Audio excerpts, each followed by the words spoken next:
channel. Oke, di sini kita bakalan ngebahas apa lagi ya teman-teman? Di sini kita bakalan ngebahas bab 10 yang mana yang berjudul Manajemen Pembiayaan Sarana dan Prasarana. Mata kuliah Pengelolaan Pendidikan dengan dosen pengampu Dr. Muhammad Kristiawan, Magister Pendidikan. Yuk langsung saja kita lihat-lihat pembahasan yang bakalan kita bahas di bab kali ini. Ayo teman-teman. Oke teman-teman, di sini kita bakalan ngebahas apa aja ya. Seperti biasa kita bakalan mengetahui terlebih dahulu apa aja sih pokok pembahasan kita di bab kali ini. Baiklah, yang pertama itu kita akan membahas pembiayaan dan yang kedua manajemen sarana dan prasarana. Oke, yuk langsung aja kita ke pembahasannya. Baiklah teman-teman, di sini kita bakalan membahas pembahasan kita yang pertama yaitu tentang pembiayaan. Pertama, konsep pembiayaan pendidikan. Menurut Amdani, pembiayaan pendidikan adalah sebuah kompleksitas yang di dalamnya akan terdapat saling keterkaitan pada setiap komponen yang memiliki rentang yang bersifat makro, satuan pendidikan hingga yang makro nasional, yang meliputi sumber-sumber pembiayaan pendidikan, sistem dan mekanisme pengalokasiannya, efektivitas dan efisien dalam penggunaan data, akuntabilitas hasil penggunaannya yang diukur dari perubahan yang terjadi pada semua tataran, khususnya sekolah, dan permasalahan-permasalahan yang terkait dengan pembiayaan pendidikan menurut Bastian pada tahun 2015. Dapat disimpulkan bahwa pembiayaan pendidikan adalah upaya mengumpulkan dana untuk membiayai operasional dan pembangunan pendidikan untuk meningkatkan kualitas SDM sehingga mampu bekerja sama di lingkup lokal, regional, nasional, maupun internasional. Faktor yang mempengaruhi pembiayaan pendidikan menurut Bastian pada tahun 2015 sebagai berikut. Yang pertama, kenaikan harga, rising prices. Kedua, perubahan relatif dalam gaji mengajar teacher salaries. Ketiga, perubahan dalam populasi dan kenaikannya presentasi peserta didik di sekolah negeri. Keempat, meningkatnya standar pendidikan, education standard. Kelima, meningkatnya usia anak yang meninggalkan sekolah. Keenam, meningkatnya tuntutan terhadap pendidikan lebih tinggi, higher education. Pembiayaan pendidikan tidak hanya menyangkut bagaimana pendidikan itu dibiayai, tetapi menyangkut pula bagaimana dana yang tersedia tersebut dialokasikan keterbatasannya. Biaya pendidikan dikhawatirkan akan menurun mutu pendidikan dan meminimalisasi efisiensi dan kesenjangan, baik menggali sumber biaya maupun mengalokasikan dana. 2. Landasan hukum pembiayaan pendidikan. Menurut Baharudin pada tahun 2010 menyebutkan bahwa landasan hukum pembiayaan pendidikan terdiri atas 1. Dasar yuridis. Pertama, Pancasila. Kedua, Undang-Undang Dasar 1945. Ketiga, Peraturan Perundang-undang. Yang kedua, menurut dasar filosofis, seperti yang telah dikemukakan bahwa proses pendidikan tidak dapat berjalan tanpa dukungan biaya. Hal ini dikarenakan segala kegiatan yang dilakukan sekolah memerlukan dana. Hampir dapat dipastikan bahwa proses pendidikan tidak dapat berjalan tanpa dukungan biaya yang memadai. Ketiga, sumber keuangan sekolah. Menurut Nanang Pata pada tahun 2004, sumber keuangan sekolah yaitu sebagai berikut. Yang pertama, yaitu dari orang tua. Kedua, pemerintah pusat. Ketiga, pemerintah daerah. Keempat, masyarakat. Kelima, fasilitas sekolah. Keenam, siswa. Dan yang terakhir, pemilik sekolah atau yayasan. Keempat, kategori biaya pendidikan. Biaya langsung. Pertama, biaya langsung dan tidak langsung. Direct cost, biaya langsung, yaitu biaya yang langsung berproses dalam produksi pendidikan di mana biaya pendidikan ini secara langsung dapat meningkatkan mutu pendidikan. Biaya langsung akan berpengaruh terhadap output pendidikan. Indirect cost, biaya tidak langsung, adalah pengeluaran yang tidak secara langsung mendukung proses pendidikan tetapi memungkinkan proses pendidikan tersebut terjadi di sekolah, meliputi biaya hidup, transportasi, biaya jajan, biaya kesehatan, dan biaya-biaya lainnya. Selanjutnya, biaya masyarakat dan biaya pribadi. Biaya masyarakat dapat dikatakan sebagai biaya publik, yaitu sejumlah biaya yang harus dibayar oleh masyarakat untuk pendidikan, baik melalui sekolah maupun melalui pajak yang dihimpun oleh pemerintah kemudian digunakan untuk membiayai pendidikan. Biaya pribadi adalah biaya yang dikeluarkan oleh keluarga untuk membiayai sekolah anaknya dalam bentuk uang sekolah, uang kuliah, pembelian buku, dan dana hidup siswa. Selanjutnya, kelima, pendekatan biaya satuan pendidikan. Pertama, pendekatan makro. Pendekatan makro mendasarkan perhitungan pada keseluruhan jumlah pengeluaran pendidikan yang diterima dari berbagai sumber dana, kemudian dibagi jumlah peserta didik. Itu menurut Fatah pada tahun 2009. Selanjutnya, pendekatan mikro. Pendekatan mikro mendasarkan perhitungan biaya berdasarkan alokasi pengeluaran per komponen pendidik yang digunakan oleh peserta didik. Satuan biaya pendidikan merupakan biaya rata-rata yang dikeluarkan untuk melaksanakan pendidikan di sekolah atau madrasah per murid per tahun anggaran. Keenam, fungsi pembiayaan pendidikan. Menurut Baharudin pada tahun 2010, fungsi pembiayaan pendidikan yaitu sebagai berikut. Yang pertama, memungkinkan penyelenggara pendidikan dilakukan secara efisien, dalam artian dana yang diperoleh dapat digunakan untuk mencapai tujuan tertentu yang diinginkan. Kedua, memungkinkan ketercapaian berlangsung atau kelangsungan hidup lembaga pendidikan. Selanjutnya yaitu dapat mencegah adanya kekeliruan, kebocoran, atau penyimpangan penggunaan dana dari rencana semula. Dan yang keempat atau yang D, menggambarkan target-target yang akan dicapai sekolah atau madrasah menurut Pusditbang pada tahun 2005. Kita lanjutkan ke materi berikutnya. Oke teman-teman, selanjutnya materi yang kedua yaitu tentang manajemen sarana dan prasarana. Pertama, pengertian sarana dan prasarana. Menurut dari sini, Mulyasa pada tahun 2005, sarana adalah segala sesuatu yang dapat dipakai sebagai alat dalam mencapai makna dan tujuan. Menurut Kamus Besar Bahasa Indonesia pada tahun 2002, sarana adalah segala sesuatu bisa berupa syarat atau upaya yang dapat dipakai sebagai alat atau media dalam mencapai maksud dan tujuan. Dapat disimpulkan bahwa sarana adalah semua fasilitas yang diperlukan dalam proses belajar mengajar, baik yang bergerak maupun yang tidak bergerak agar pencapaian tujuan pendidikan dan dapat berjalan dengan lancar, teratur, efektif, dan efisien.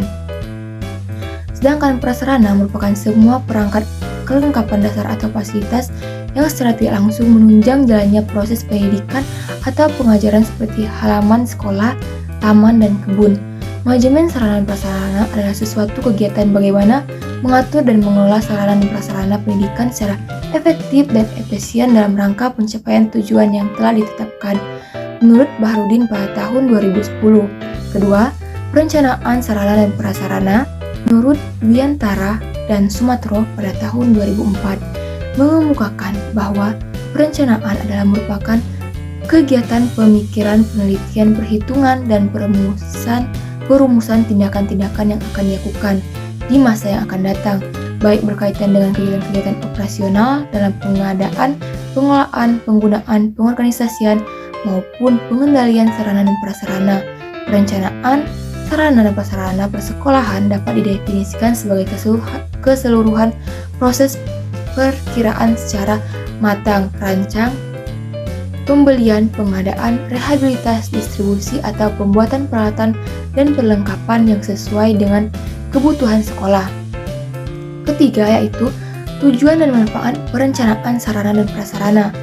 Tujuan diadakannya perencanaan sarana dan prasarana yaitu 1. Untuk menghindari terjadinya kesalahan dan kegagalan yang tidak diinginkan. Kedua, meningkatkan efektivitas dan efisiensi dalam pelaksanaannya. Sedangkan, manfaat diadakannya perencanaan sarana dan prasarana yaitu pertama, dapat membantu dalam menentukan tujuan. Kedua, meletakkan dasar-dasar dan menentukan langkah-langkah yang akan dilakukan. Ketiga, menghilangkan ketidakpastian dan keempat, dapat dijadikan sebagai suatu pedoman atau dasar untuk melakukan pengawasan, pengendalian, bahkan juga penilaian agar nantinya kegiatan dapat berjalan secara efektif dan efisien. Keempat, persyaratan perencanaan sarana dan prasarana. Menurut Mulyasa pada tahun 2005, persyaratan perencanaan sarana dan prasarana itu sebagai berikut. Yang pertama, perencanaan pengadaan sarana dan prasarana pendidikan persekolahan harus dipandang sebagai bagian integral dari usaha peningkatan kualitas proses belajar mengajar. Kedua, perencanaan harus jelas. Untuk hal tersebut, maka kejelasan suatu rencana dapat dilihat pada ketiga, berdasarkan atas kesepakatan dan keputusan bersama dengan pihak-pihak yang terlibat dalam perencanaan. Keempat, meningkatkan pedoman atau standar jenis, kuantitas, dan kualitas sesuai dengan skala prioritas. Kelima, perencanaan pengadaan sesuatu dengan plafon anggaran yang disediakan. Keenam, mengikuti prosedur yang berlaku. Ketujuh, mengikut sertakan unsur orang tua murid. Kedelapan, fleksibel dan dapat menyesuaikan dengan keadaan, perubahan situasi, dan kondisi yang tidak disangka-sangka. Kedelapan, dapat didasarkan pada jangka pendek seperti 1 tahun, jangka menengah 4-5 tahun, jangka panjang itu 10-15 tahun. Kelima, perencanaan pengadaan barang bergerak dan barang tidak bergerak. Barang bergerak, barang habis pakai, seperti yang pertama, menyusun daftar sarana sekolah yang disesuaikan dengan kebutuhan dan rencana kegiatan sekolah tiap bulan. Dua, memperkirakan biaya untuk pengadaan barang tersebut setiap bulan. Ketiga, menyusun rencana pengadaan barang tersebut menjadi rencana triwulan, tengah tahun, dan kemudian menjadi rencana tahunan. Kedua, atau barang tidak habis pakai. Yang pertama, menganalisis dan menyusun keperluan sarana dan prasarana. Kedua, memperkirakan biaya sarana dan prasarana yang direncanakan. Ketiga, menetapkan skala prioritas menurut dana yang tersedia. Ketiga, barang tidak bergerak, seperti dua contoh, tanah dan bangunan. 6. Pengadaan sarana dan prasarana. Cara-cara pengadaan sarana dan prasarana menurut Barnawi pada tahun 2015 adalah sebagai berikut. Yang pertama, pembelian. Kedua, pembuatan sendiri. Ketiga, penerimaan hibah. Keempat, penukaran. Kelima, pendaur ulangan. Keenam, pinjam. Ketujuh, penyewaan. Dan selanjutnya yaitu ketujuh, inventaris sarana dan prasarana. Inventaris berasal dari kata inventaris. Menurut bahasa Latin, inventarium yang berarti daftar barang-barang, bahan, dan sebagainya. Inventarisasi sarana dan prasarana pendidikan menurut Barnawi pada tahun 2015 adalah pencatatan atau pendaftaran barang-barang milik sekolah ke dalam suatu daftar inventaris barang secara tertib dan teratur menurut ketentuan dan tata cara yang berlaku. Tujuan inventaris sarana dan prasarana menurut Barnawi pada tahun 2015 adalah sebagai berikut. Yang pertama, untuk menjaga dan menciptakan tertib administrasi sarana dan prasarana yang dimiliki oleh suatu sekolah. Kedua, menghemat keuangan sekolah baik dalam pengadaan maupun pemeliharaan dan penghapusan sarana dan prasarana sekolah. Selanjutnya, sebagai bahan atau pedoman untuk menghitung kekayaan suatu sekolah dalam bentuk material yang dapat dinilai dengan uang. Selanjutnya, untuk memudahkan pengawasan dan pengendalian sarana dan prasarana yang dimiliki oleh suatu sekolah. Selanjutnya yaitu 8. Pemeliharaan sarana dan prasarana. Pemeliharaan sarana dan prasarana pendidikan menurut Barnawi pada tahun 2015 adalah kegiatan untuk melaksanakan pengurusan dan pengaturan agar semua sarana dan prasarana selalu dalam keadaan baik dan siap untuk digunakan secara berdaya guna dan berhasil guna dalam mencapai tujuan pendidikan. Tujuan pemeliharaan sarana dan prasarana adalah sebagai berikut. Yang pertama, untuk mengoptimalkan usia pakai peralatan. 2. Untuk menjamin kesiapan operasional peralatan untuk mendukung kelancaran pekerjaan sehingga diperoleh hasil yang optimal. Ketiga, untuk menjamin ketersediaan peralatan yang diperlukan melalui pengecekan secara rutin dan teratur. Keempat, untuk menjamin keselamatan orang atau siswa yang menggunakan alat tersebut. Macam-macam pekerjaan pemeliharaan menurut Mulyasa pada tahun 2005 antara lain sebagai berikut.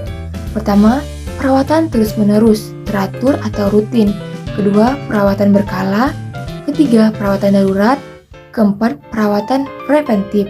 Baiklah, kesembilan, penghapusan sarana dan prasarana.